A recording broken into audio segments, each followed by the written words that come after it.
வள்ளி திருமணம் நாடகம் உங்களுக்கு தெரியும்ல? முருகப்பெருமான் மலை குறைத்தியாகிய வள்ளியை காதலித்து திருமணம் செய்து கொண்ட கந்தபுராணத்தில் வரக்கூடிய ஒரு பகுதி அது இல்லையா? அந்த பகுதியை நாடகம் நடத்துகிறாங்க அப்படின்னா அந்த நாடகத்தில் வள்ளி திணைப்புணம் காத்து கொண்டிருப்பாள். குருவிகளை பறவைகளை விரட்டுவா, திணையை பாதுகாக்க வேண்டும். வானலோகமாக நாரத மகாமுனிவர் போயிட்டு இருப்பார். அப்படி போற நாரத மகாமுனிவருடைய காதில் ஒரு ஒலி கேட்கும், ஆலோலம் சோ ஆலோலம் சோ அப்படின்னு ஒரு சத்தம் கேட்கும். இந்த குரலே இவ்வளவு இனிமையாக இருக்கிறதே, இந்த குரலுக்கு சொந்தக்கார பெண் எவ்வளவு அழகாக இருக்க வேண்டும் என்று அவளை சந்திப்பதற்காக நாரத மகாமுனிவர் பூமிக்கு வர்றார். வந்து பார்த்து அவள் வள்ளி. இந்த பெண்ணினுடைய அழகை பார்த்து இவளுக்கு ஏற்ற மணாளன் தமிழ் கடவுளாகிய முருகன் தான் என்று முடிவு செய்து, வள்ளி நீ யாருமா என்னெல்லாம் கேட்டு அவனுக்கு முருகனை நான் திருமணம் செய்து வைக்கிறேன்னு சொல்றார். இப்போ அவள் மறுப்பாள், எனக்கு திருமணம் செய்து வைக்க என்னுடைய தாய் தந்தையர் இருக்கிறார்கள், என்னுடைய அண்ணன்மார் 7 பேர் இருக்காங்க, சாமி நீங்கள் உங்கள் வேலையை பார்த்துக்கிட்டு போங்க அப்படின்னு சொல்லுவா. நீ 7 நாளைக்குள்ள உனக்கு முருகப்பெருமானை திருமணம் செய்து வைக்கிறேன்னு சபதம் பண்ணிட்டு நேராக கழுகாசலத்துக்கு போவார். அங்கே கல்யாண கோலத்தில் முருகப்பெருமான் இருப்பார்.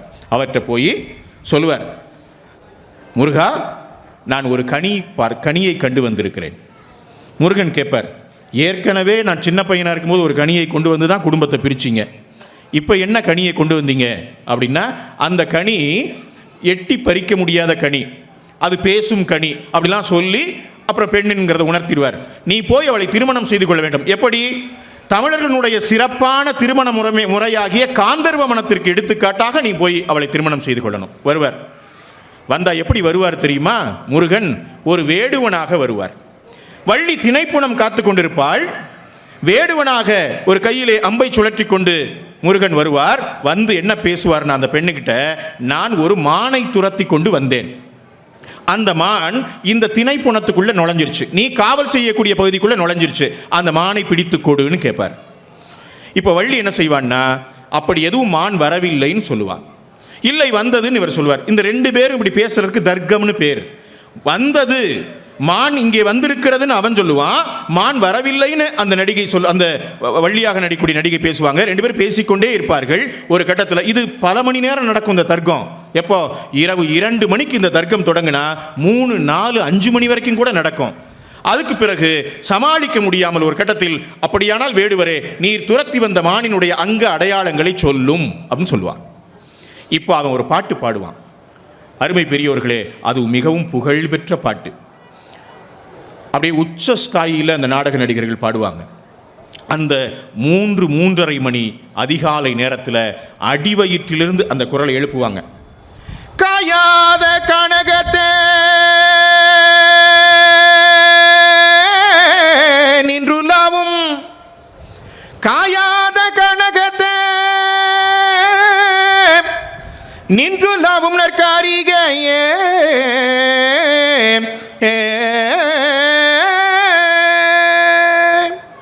இது இந்த விருத்தத்தினுடைய ஒரு அடி.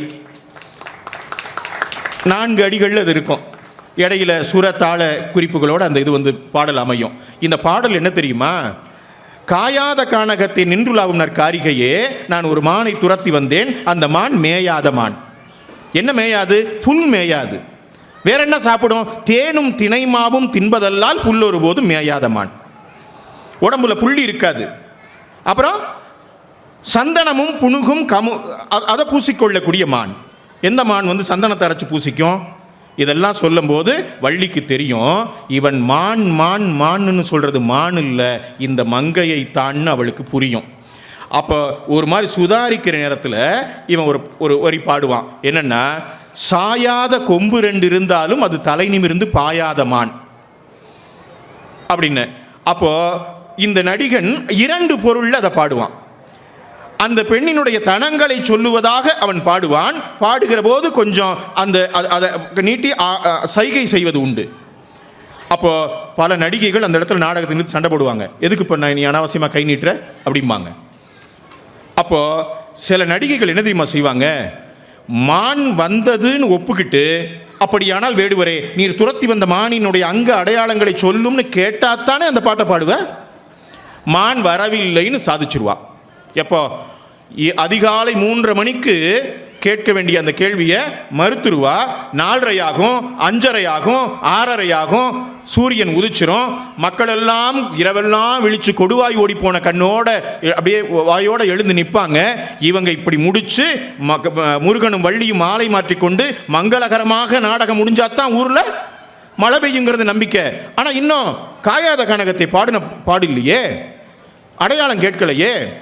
அடையாளம் என்னன்னு கேட்டால் தானே பாட முடியும். கேட்கவே மாட்டார்கள் சில நடிகைகள். நீ நீ உன்னால் முடிஞ்சா என்ன அடையாளம் கேட்க வை அப்படிம்பாங்க. நாடகம் அப்படி நின்று போயிடும். இது எப்படின்னா பாடல் வசனம் ஆட்டம் பாட்டம் என்று தொடர்ந்து கொண்டே இருக்கும், நாடகம் போயிட்டே இருக்கும். ஆனால் நாடகம் அந்த கட்டத்தை விட்டு நகராது. என்ன தெரியுமா செய்வாங்க? 6:30 மணிக்கு அந்த உங்களை மாதிரி முன்னால் உட்காந்து பார்த்துட்டு இருக்கிற வயசான பெருசுங்க, ஏம்மா அவனால தான் உன்னை அடையாளம் கேட்க வைக்க முடியலையே, அடையாளத்தை கேட்டு விடுமா பாவம் அப்படின்னு சொன்ன பிறகு சில நடிகைகள் அப்படி தெனாவட்டா நின்றுக்கிட்டு இப்போ அந்த வேடுவனை பார்த்து, அப்படியானால் வேடுவரே, நான் அடையாளம் கேட்க மாட்டேன், ஊர் பெரியவர்கள் சொல்லுகிற காரணத்தினால், நாடகத்தை முடிக்க வேண்டும் என்கிற காரணத்தினால் மானினுடைய அங்க அடையாளங்களை சொல்லி தொலையும்பா. இப்போ இந்த காயாத கனகத்தைங்கிறது பாட்டு இருக்குல்ல, அது ரொம்ப சிருங்கார நயம் பொருந்திய பாட்டு, காதல் ரசம் சொட்ட சொட்ட பாடணும். இப்போ 6:30 மணிக்கு பரிதாபமாக பாடுவான் அந்த கலைஞன். பாடி முடிச்ச உடனே கையில் மாலையை கொடுப்பாங்க, மாற்றிக்கிட்டு போயிடுவாங்க. திண்டுக்கல் பக்கத்தில் ஒரு நடிகை அடையாளம் கேட்க மாட்டேன், ஊர் பெரியவங்க தலையிட்டு சொல்லுவாங்க, அம்மா அடையாளம் கேளுமா. முடியாதுங்க, அவரை வேணா அந்த பாட்டு பாடிட்டு போக சொல்லுங்க. அவன் பைத்தியம் மாதிரி பாடிட்டு நாடகத்தை முடிச்சுட்டு போவான். இப்போ இப்படி அந்த நாடகத்தை இடைநிறுத்தக்கூடியவர்கள் கலைஞர்கள். இப்படி ஒரு நடிகை அடையாளம் கேட்க மாட்டேன்னு இருக்கா. ஒரு சின்ன நடிகன் என்ன முடிவு பண்ணான் தெரியுமா? இந்த அம்மா அடையாளம் கேட்காதா? 25 வருஷம் சர்வீஸ் அந்த அம்மாவுக்கு, 25 வருஷமா மேடையில் வள்ளியா நடிக்குது, அடையாளம் கேட்காது. அப்படியா? அவன் நாடகத்துக்கு வந்து 2 வருஷம் தான் ஆகுது, அந்த அம்மாவோட எனக்கு ஒரு நாடகம் போடுங்கிறான். அருமை பெரியோர்களே, ஒத்திகையே இல்லாமல் இந்த நாடகத்தை நடிப்பாங்கிறதான் சிறப்பு. ரிகர்சலே தேவை இருக்காது. எப்போ தெரியுமா? இந்த நாடகத்தில் கதாநாயகனாக நடிக்கிற நடிகரும் கதாநாயகியை நடிக்கிற நடிகரும் இந்த 2 பேரும் இரவு 10 மணிக்கு நாடகம்னா 9 மணிக்கு கூட சந்திச்சுப்பாங்க. 9 மணிக்கு தான் சந்திச்சுப்பாங்க. நீங்கள் தான் இன்னைக்கு ராஜபாட்டா? ஆமாங்க, நான் தாங்க இன்னைக்கு ஸ்ரீ பாட். ஏன்னா இந்த நாடகம் அவர்களுக்கு தெரியும், வசனம் தெரியும், இந்த நாடகத்தை எப்படி கொண்டு போய் முடிக்க வேண்டும் தெரியும். அதன்படி அவங்களுடைய மனோரதத்துக்கு நாடகம் போயிட்டே இருக்கும். எனவே ஒத்திகைலாம் கிடையாது. இப்போ அந்த அம்மாவோட நாடகம் போட சொல்லி கேட்குறாங்க ஒருத்தவன், நாடகம் போடுறாங்க, 9 மணிக்கு சந்திக்கிறாங்க. அந்த அம்மா கேட்குறாங்க, இன்னைக்கு நீங்கள் தான் ராஜபாட்டா தம்பி? ஏன்னா அவன் 2 வருஷம் இந்த தம்பின்னு கூப்பிட்ற பையன்தான் இரவு முழுக்க அவளோட காதல் புரிந்து நடிக்கணும். ஆமாக்கா அப்படிங்கிறான். சரி, ரொம்ப சந்தோஷம்ப்பா. எந்த ஊர்? புதுக்கோட்டை பக்கம்க்கா. ரொம்ப சந்தோஷம்ப்பா. இந்த பக்கம்லாம் நல்ல பாட்டு ரசிப்பாங்க தம்பி, அதனால் கூச்சப்படாமல் பாடு. சரிங்கக்கா, ஏன்னா எக்ஸ்பீரியன்ஸ் உள்ள ஒரு அம்மா சொல்லுது. சரிங்கக்கா. ஒப்பனையிட்டான். கழுகாசல காட்சி முடிந்தது. வேடுவனாக ஒப்பனையிட்டான். இப்போது வள்ளி இந்த அரங்கத்தினுடைய ஒரு பகுதியில் நிற்கிறாள். அப்படி மானை தேடி குதித்து வந்து அரங்கத்திலே குதித்து ஒரு பாடலை பாடுகிறான். ஹார்மோனியம் பின்பாட்டுக்காரர்கள்லாம் பக்கவாட்டில் உட்காந்துருப்பாங்க. அவங்க அந்த பாடலை வாங்கி பாடுறாங்க. பாடி ஒரு வரி தான் பாடுனா பாட்டை அப்படியே நிறுத்திட்டு கழுத்தை தடவி பார்க்குறான். கழுத்தை தடவி பார்த்துட்டு ஐயோ அப்படின்னு இங்கே வந்தான்ல, அந்த ஓரத்துலேருந்து குதிச்சு வந்தானே அங்கே போய் பார்க்குறான். திருப்பி வர்றான், மண் மேடையை கிளறி பார்க்குறான். சில நடிகர்கள் வறுமையில் இருந்தாலும் பகட்டுக்காக விலை உயர்ந்த தங்கச்சங்கிலி போட்டிருப்பாங்க. அதுதான் மரியாதையை தரும் அப்படிங்கிறதுனால. அப்படி ஏதோ தங்கச்சங்கிலி போட்டு வந்திருக்கிறான் அவன். குதித்து வந்து மேடையில் பாடுனான் பாருங்க. அப்போ எப்படியோ தவறி அந்த சங்கிலி விழுந்திருக்கிறது போல இருக்கிறது. அதை தேடிக்கொண்டிருக்கிறான். இந்த நடிகை, சீனியர் நடிகை நின்று பார்த்துட்டே இருந்தாங்க. அப்போ கேட்டாங்க, கொஞ்சம் ஒலி வாங்கி விட்டு விலகி, என்ன செயினா அப்படின்னாங்க. அவன் போச்சுன்னு தேடுறான். ஹார்மோனியக்காரர் எட்டி பார்க்குறாரு. என்ன தொலைச்சான்னு தெரியல, ஆனால் தேடிக்கிட்டே இருக்கான். இந்த அம்மா என்னப்பா என்னன்னு கேட்குறாங்க. அவன் சொல்லலை, பார்த்துக்கிட்டே இருக்கான். இன்னும் கொஞ்சம் அந்த அம்மா கோவம் வந்துருச்சு. கேட்டுக்கிட்டே இருக்கேன், என்னன்னு சொன்னால் எல்லாம் தேடலாம்ல. இப்போ கொஞ்சம் உறக்க கேட்டாங்க, இந்தாப்பா தொலைஞ்சது என்ன பொருள் அப்படின்னு சொன்னா எல்லாரும் சேர்ந்து தேடலாம்ல அப்படின்னு சொன்னாங்க. அவன் நிமிந்து பாடுனா, காயாத கனகத்தே நின்றுலாவும். அந்த அம்மா அப்படியே அசந்து போய் நின்றுட்டாங்க. எப்ப பாடணும்? அதிகாலை 3:30 மணிக்கு பாட வேண்டிய பாட்டை 2 மணிக்கு பாடிட்டான். யாரிடமும் அடையாளம் கேட்கவே மாட்டேன்னு அடமுடிச்ச அம்மாவிட்ட அடையாளம் கேட்க வச்சுட்டாங்கல்ல. நீ தொலைச்ச பொருள் என்ன, அந்த பொருள் எப்படி இருக்குன்னு சொன்னா எல்லாரும் சேர்ந்து தேடலாம்ல, அப்படிங்கறதான அடையாளம் சொல்ல வச்சுட்டானே. அப்படியே பேயறைஞ்ச மாதிரி நிக்குது அந்த அம்மா. அருமை பெரியோர்களே, அந்த 2 மணி நள்ளிரவுல கரகோஷம் விண்ண பிளக்குது, விசில் ஒளி விண்ண பிளக்குது.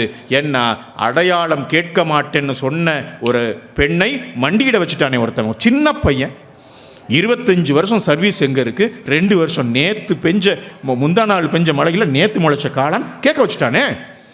பேயறைந்தது போல் நின்றாள் அந்த நடிகை. அடுத்த ஒரு வசனம் பேசவில்லை. உள்ளே போனால் அரிதாரத்தை களைத்தாள். தன்னுடைய கைப்பெட்டியை எடுத்துக்கொண்டு உதவிக்கு வந்த அம்மாவையும் அழைத்துக்கொண்டு இருளிலே நடக்க தொடங்கினாள். பிறகு அவள் வாழ்நாளில் ஒருபோதும் முகத்தில் அரிதாரம் பூசவில்லை. இப்படியான நாடகத்தில் தன்னுடைய திறமையை காட்டக்கூடிய, நீங்க வள்ளி திருமணம்ங்கிறது வருஷத்துல 10 தடவை பார்ப்பாங்க கிராமத்தில். என்ன திருவிழானாலும் இன்னைக்கும் வள்ளி திருமணம் ஒரு ஊர்ல 10 தடவை நடக்கும். ஆனா ஒரு முறை பார்த்த மாதிரி இன்னொரு முறை வள்ளி திருமண நாடகம் இருக்காது. ஒவ்வொரு முறையும் புதிதாக காட்டக்கூடிய திறன் அந்த நாடக கலைஞருடைய திறன்.